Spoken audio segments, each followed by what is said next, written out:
Hi guys, I just want to make a short video on the distance formula, using the distance formula.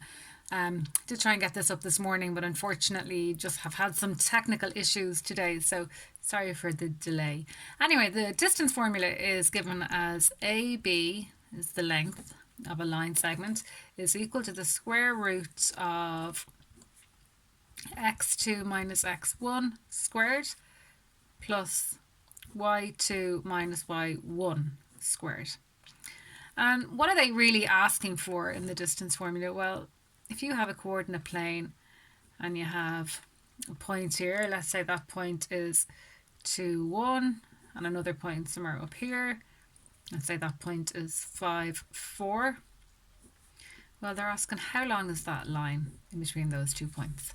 So that's what we're trying to do. So the first question that you're given is actually the coordinates that we have above. So you have 2 points, 2, 1 and 5, 4. And you're asked, well, find the distance between these two.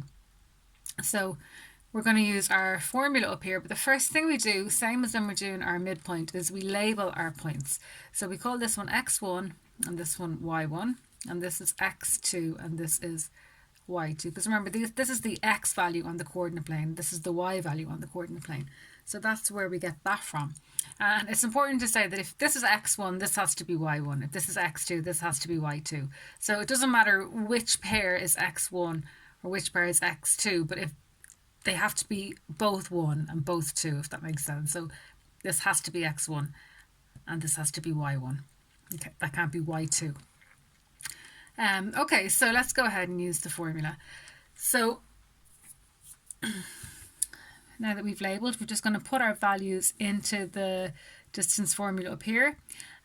So our first value is x2, which is 5. So 5 minus x1, which is 2, squared, plus 4 minus y1, which is 1, squared.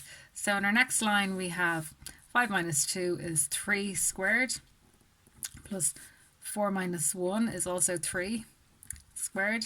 So that gives us 9 plus 9. So it's the square root of 18. And if you put that into your calculator, you're going to get 4 point something. But the square root of 18, or just pop that into your calculator to get the full answer. And that tells us that that line there is equal to 4 point something, or it's the square root of 18. Okay, hopefully that's clear.